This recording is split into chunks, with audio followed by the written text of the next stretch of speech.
Loaders and casters, welcome to my channel. We're going to talk about today about doing ladder load tests and some pointers and tips for trying to get a accurate cast 223 round. Today we're going to be testing out this round here. This is my new NOE 62 grain powder coated cast bullet. This doesn't have any lube groove design. It is a HTC mold from NOE, and I haven't really shot this and did a ladder load test and see what kind of accuracy I get. But for powder coated bullets in the 223, it is a challenge, guys. I would like to give some pointers out and let you guys see how I'm able to do it. Like I said, I'm still in the process of developing it. I haven't yet got something that I think is 100% yet.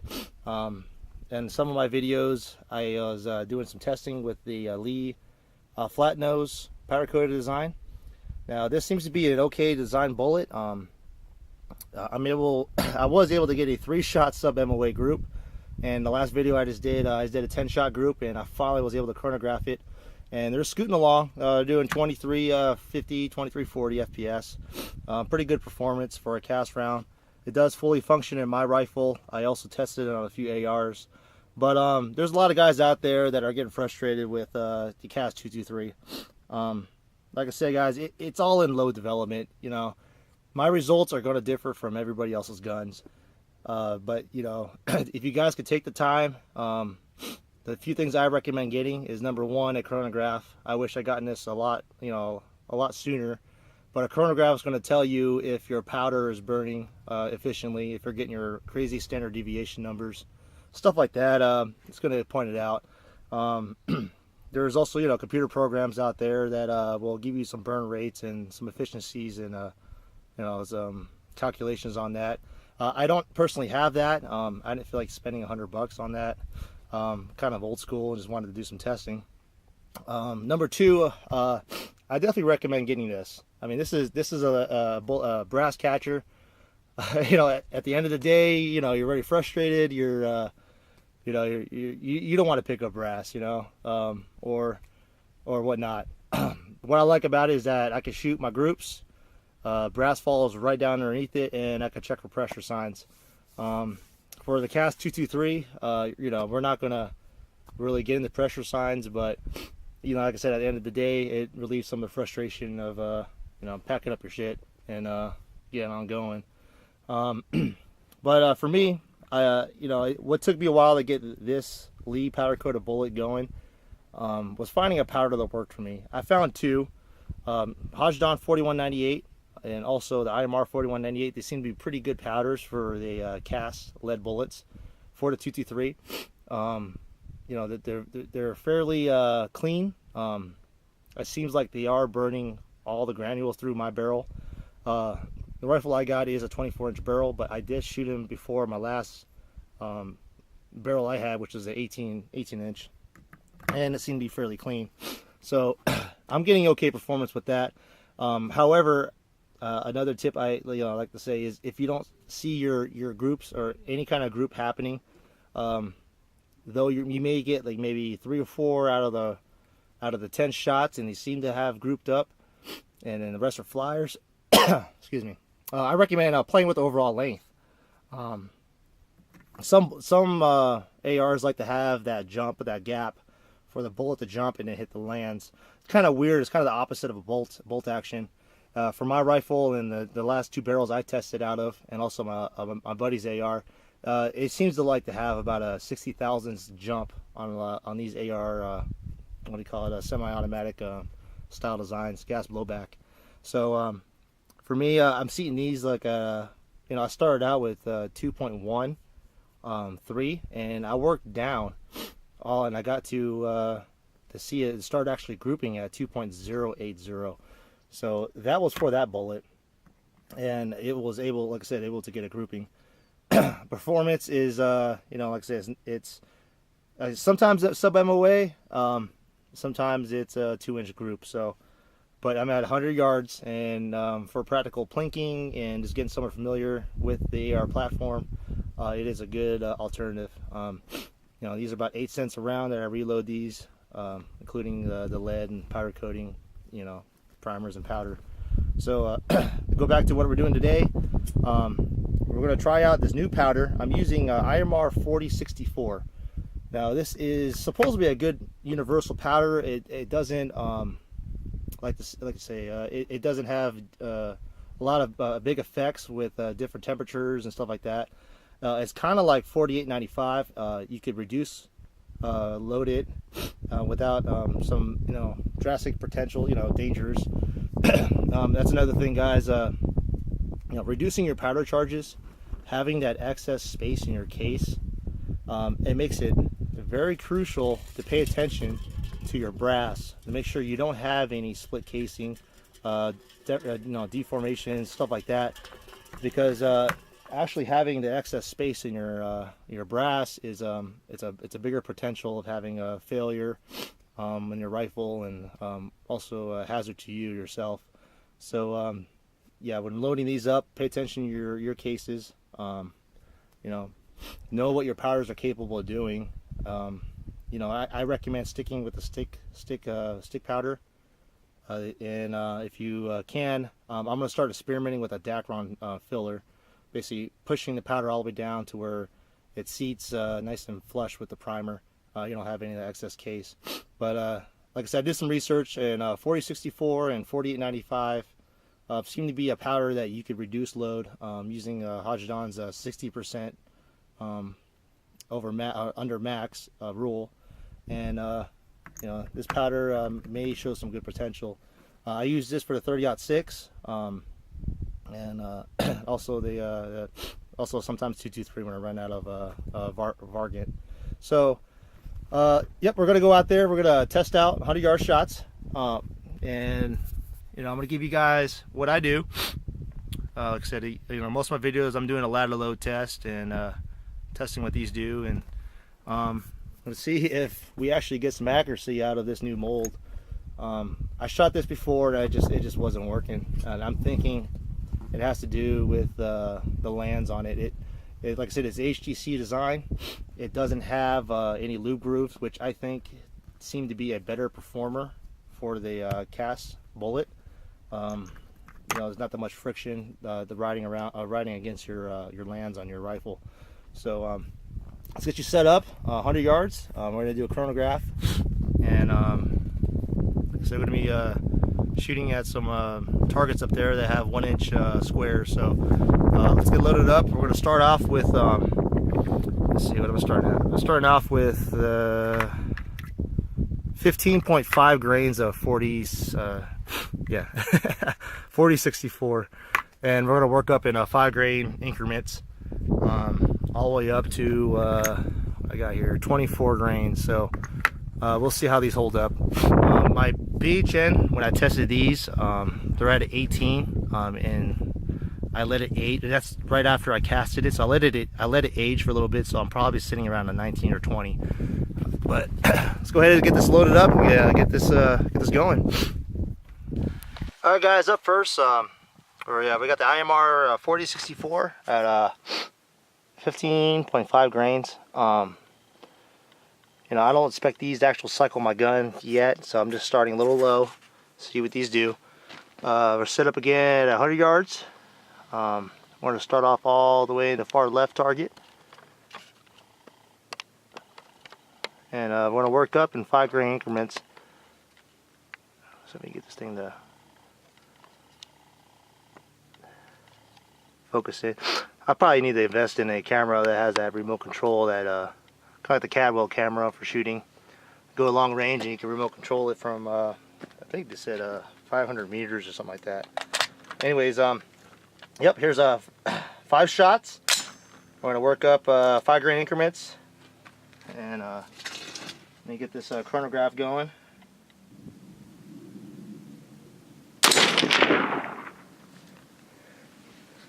Oh, looks like it cycled around. That's surprising.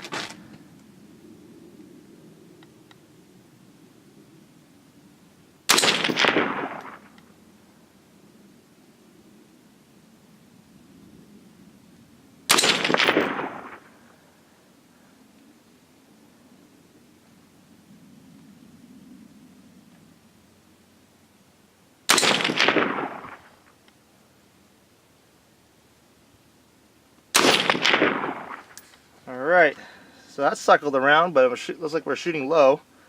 We're under that 2000 mark, 1800 FPS. Let's see where the groups are here. I might need to dial up my next rounds, or my next groups.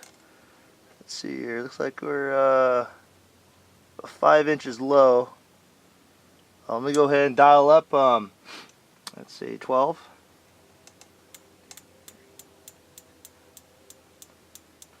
Okay, that should put us just underneath the red, hopefully on the next shots. Okay, next shots, 16 grains.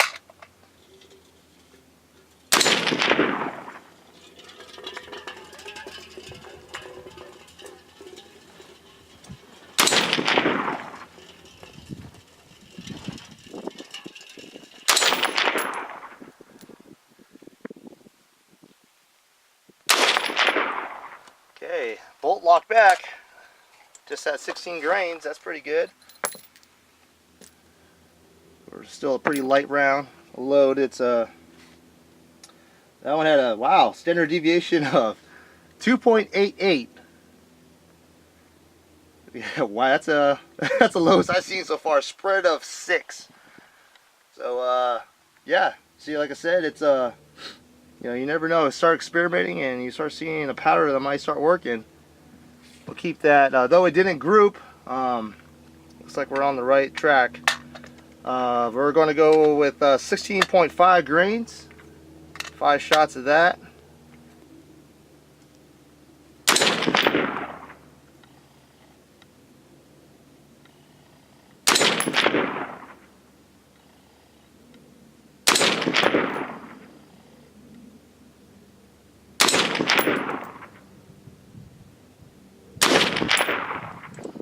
Full function. Of course, ain't going to be no pressure sign. Still feels pretty light. Let's see, standard deviation open back up, 26.9 grains. Okay, 17 grains. Here we go. 4th target, 1 in the middle.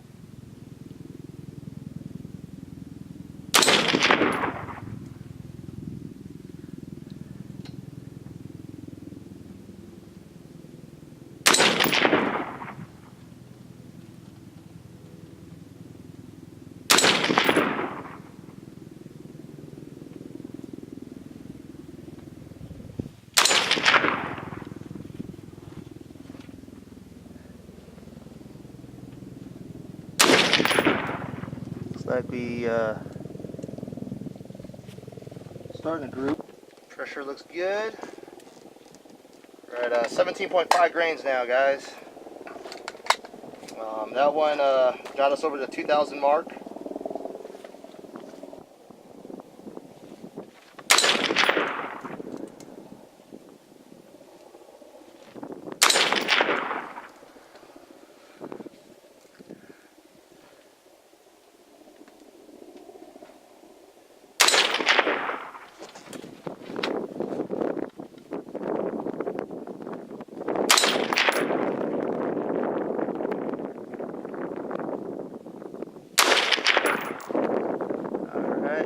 Starting to walk down on me.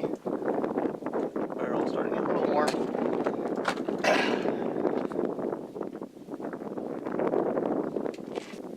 Let me let things cool down, including the barrel. Like I said, we're at 18 grains so far, and then we'll get back at it.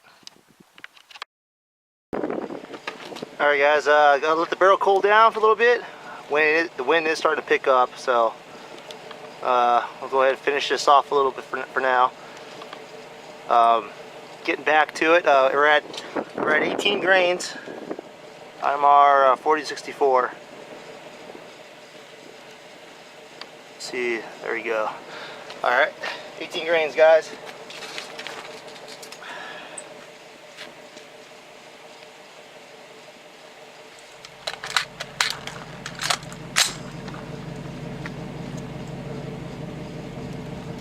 Looks like we're at the second to last target on the right.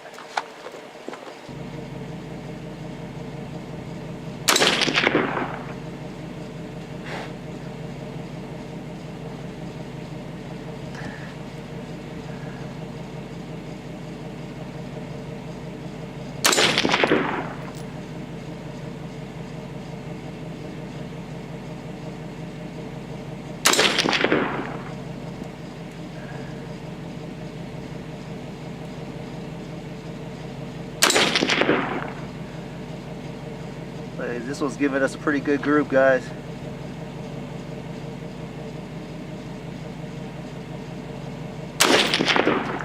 Hey, full function. Good standard deviation. We got a 16 and a spread of 36. So, and a pretty acceptable group. So I'll take you guys up there in a little bit.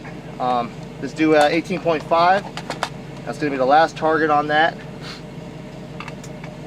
Right now we're sitting around 2130 FPS.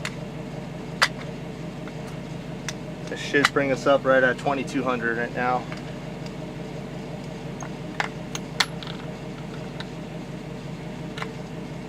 Okay, 18.5.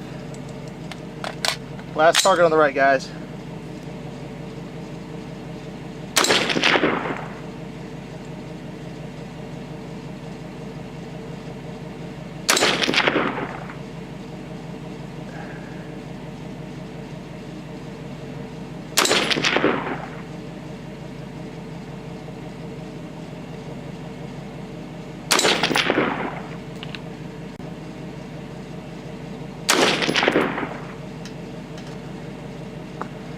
$18.5. Of course, no pressure signs.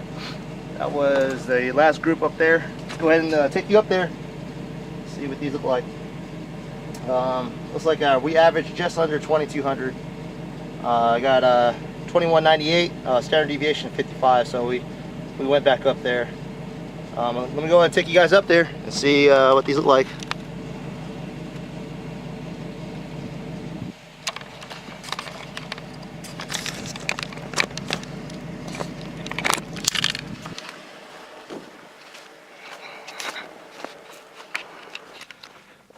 Alright guys, here's the last group, 18.5.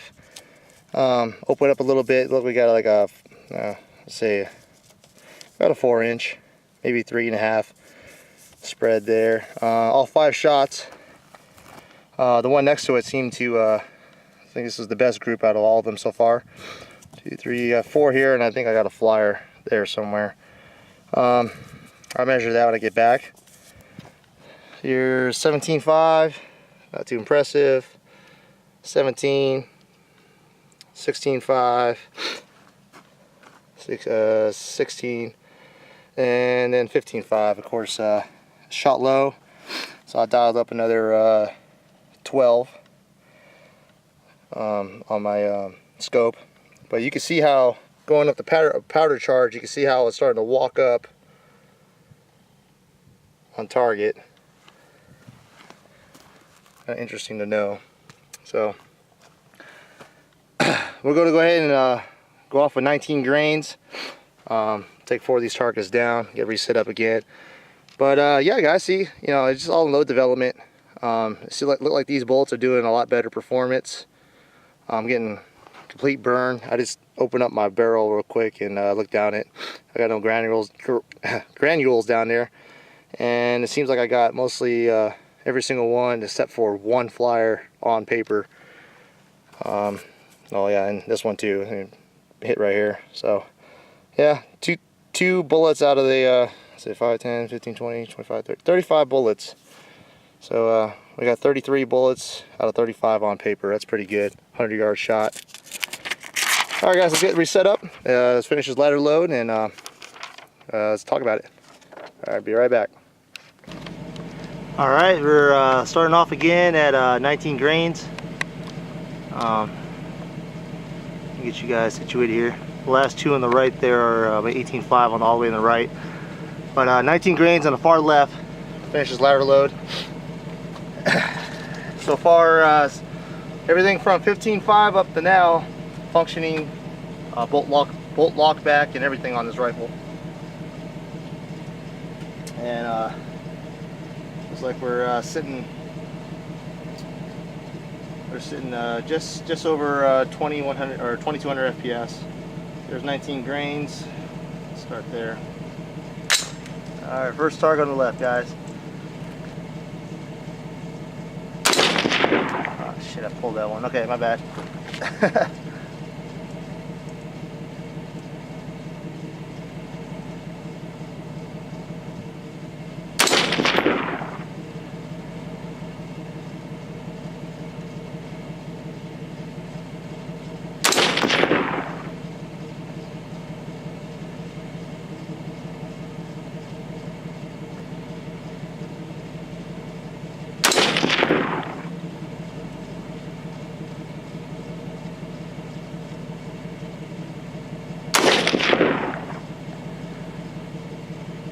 no pressure signs, full function, and I got somewhat of a little bit of a group. Got two bullets next to each other there. Okay, 19.5.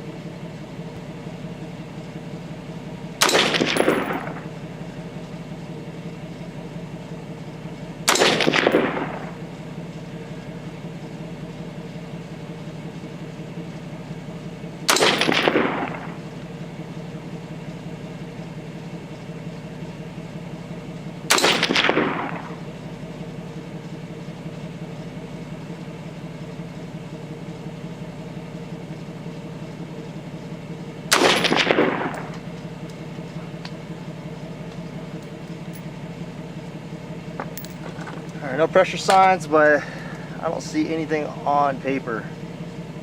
Looks like we found a limitation right now. We're at 2348, and this will be the last group, 20 grains. I think we found the limitation, or the limit of this powder-coated lead bullet. I think it's starting to come apart on us. So 20 grains would be the third target from the left.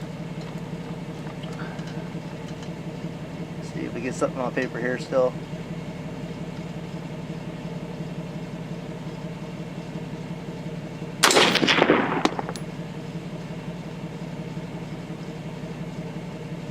All right. Let me dial it down. 3, 4, 5, 6, 7, 8, 9, 10, 11, 12. So dial it down 4 inches. See if maybe just shooting really high. I see one way in the top of the paper.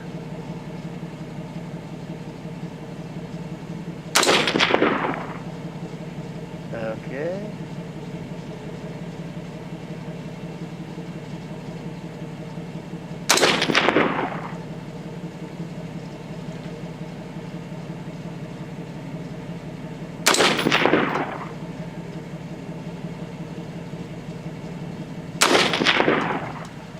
All right, that's that 20 grains we got up there.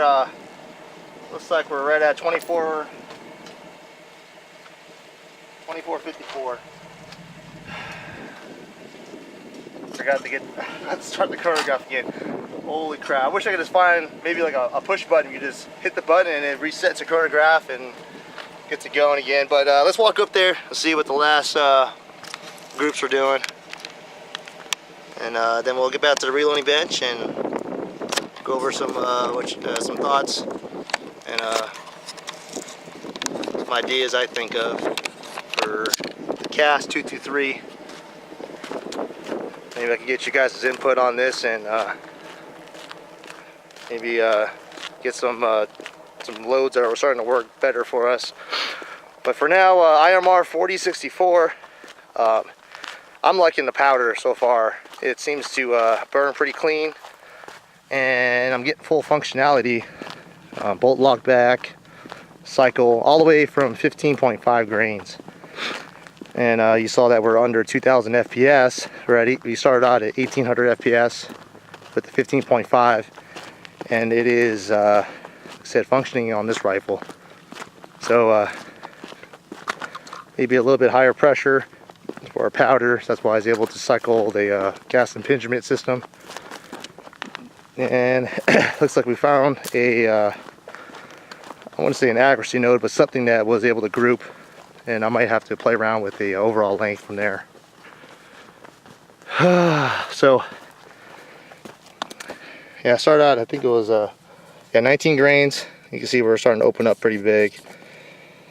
Yep, 4 shots there, 1 flyer.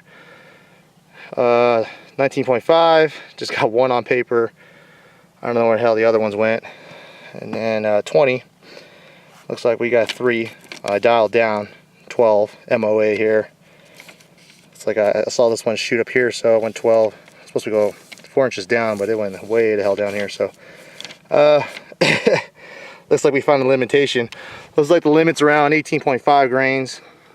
After that, my rifle does not like anything past that. So I'll start playing with the overall length on the next video. maybe we could probably get a tighter group than this one. This is the 18 grains. So guys, we'll get back to the reloading bench. We'll go over a little bit more pointers and see what kind of inputs we get from our audience here. Thanks for watching, guys. I'll see you back at the bench. So guys, we're back. Got some good results with this new powder I'm testing and the bullet mold design from NOE. Pretty happy with 4064 IMR. And before, like I said, I tested this bullet with the previous powders of Hodgdon 322 and Hodgdon 4198. And with that bullet, it just wasn't working until today. So pretty happy with the performance. We found out that it was actually able to cycle the round and do a bolt holdback all the way from the minimum charge of 15.5 grains, and that was only pushing the bullet at 1800 FPS. So the goal here, guys, is to not just to get your accuracy node, is not to focus on your FPS that you want. A lot of people get the misconception of, hey, my bullet's only going 1800 FPS and I'm getting cycle, but that's not a good round. That's incorrect. The 1800 FPS, you really want to focus on basically the tensile strength of your BHN, your lead hardness. So as a pointer, I highly recommend getting a Lee hardness tester to know exactly what your BHN is for your bullets you're trying to test for. What that's going to give you is going to give you a chart next to your BHN. Is going to give you your tensile strength in PSI, and the goal here is to get a powder that's going to push that tensile strength close to your max tensile strength of your cast bullet. We wanted to deform the bullet when it fires to where it expands and the bullet seals the bore, so you don't get any gas cutting and all that.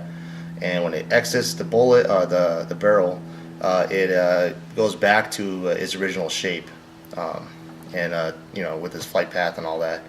So knowing your BHN, I highly recommend getting a hardness tester. Getting into casting, it is a little bit more of a money cost up front, but what I found is in cartridges like the 300 Blackout, maybe the 7.62 by 39, or even possibly the 308 or 30-06, they're pretty good cartridges for having a cast lead bullet. Because I'm still testing the 223. It is a very, very difficult round to cast for, and mainly because it's taking higher pressures for it to cycle a gun platform like the AR with the gas impingement, for it to cycle the bolt and get full function. So we found that 4064 is doing it. Pretty happy with it. Unfortunately, I wasn't able to keep. I somehow, between the shuffle, getting my stuff back, I lost the group of the 18 grains, which gave us, it looked like a 2.5 inch group or a 2 inch group, 4 shots with the 1 flyer. So I was seating these bullets pretty far off the case. You could see I was sticking out, and basically what I went off of to start with is I seated these bullets to where it was just below the case mouth, basically not into the shoulder yet. It was just sitting just like that. And that's how I started off with the Lee cast bullet, and I'm doing the same thing here. So now that I found something that's kind of accurate, I'm going to start working with the overall length and probably do a little 2 grain increments. Alright guys, another tip for the cast 223. If you're searching for something that's grouping about 1 inch, another thing that I brought up probably in my previous video was talking about bullet uniformity. When you guys get done powder coating your bullets, water quenching them, sizing them, what I do is I take the time and I take the batch that I'm going to reload and do some ladder load tests, and I individually put them in groups as far as weight and as far as how well the overall bullet is looking, making sure there's there's no boogers on them, stuff like that, and comparing the size, make sure it's uniform and the width of the bullet.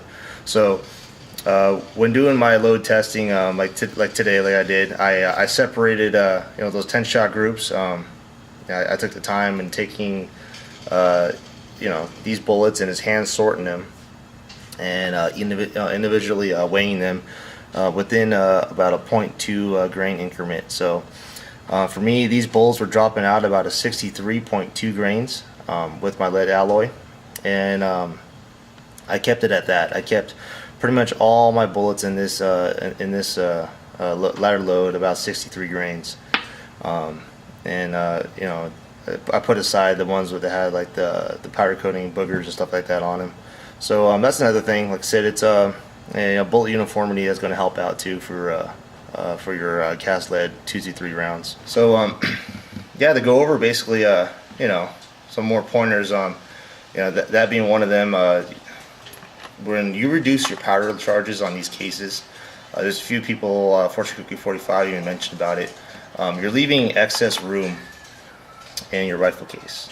For instance, 15 grains will put you about right here in the rifle case, about halfway, and you have all this right here, free volume of gases to expand, all that to cause problems for you.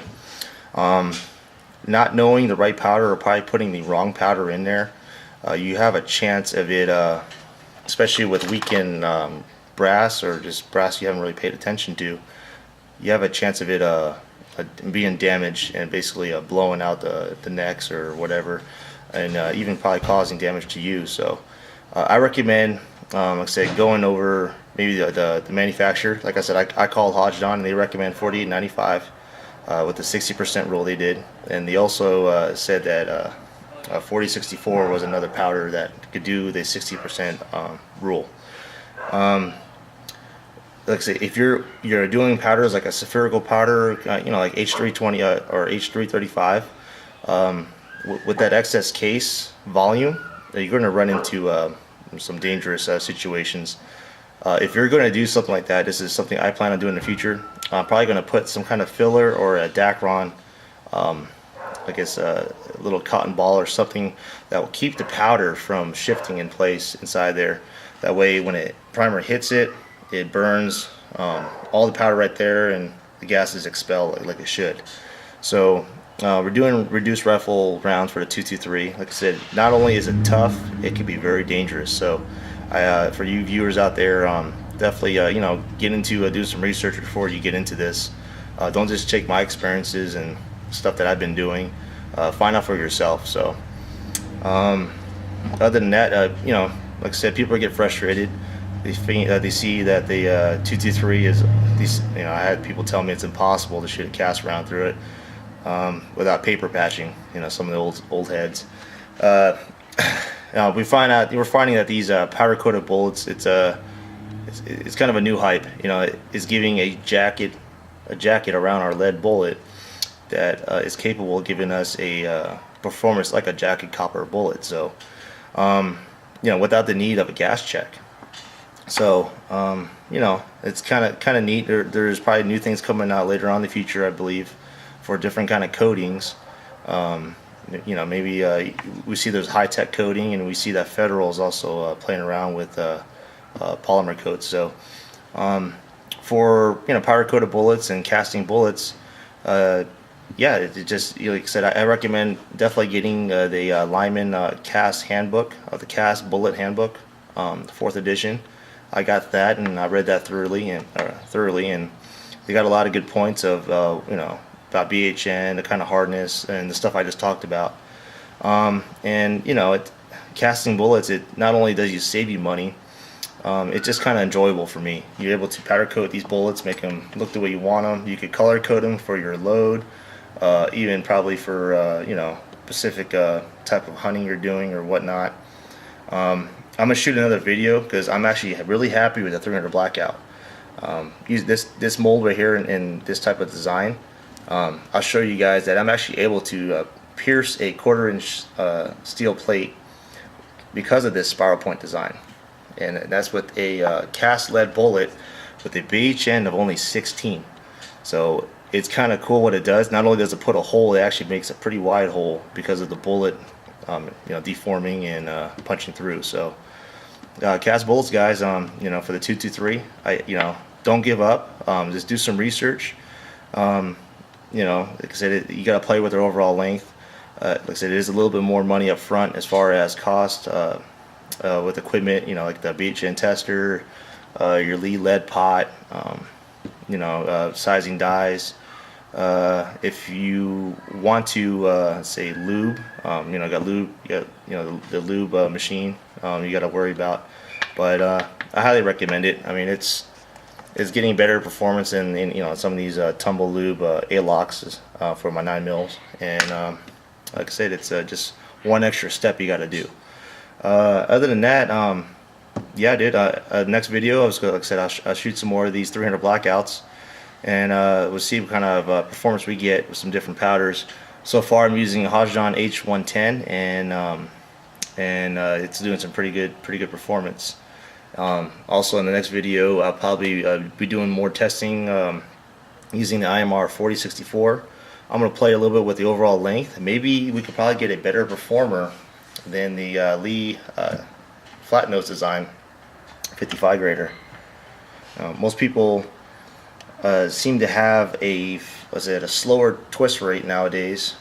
1 in 8 twist, 1 in 9 twist, and for these barrels they're liking the heavier grain bullet. So I know for my barrel, I shot up to an 80 grain bullet, and that seems to be where it starts to lose stability for my barrel, at least. For I don't know, for some reason probably not getting the right powder charge, but I shot a 80 grain bullet, and it likes to see anything around 70-75 grains. That's where I'm able to shoot up to 620 yards, and recently I did an 800 yard shot with it. So well guys, if you like this video, throw a like down there, let me know any comments, suggestions you got. You're more than welcome. Throw a comment down below. Thanks for watching, and I'll see you guys in the next video.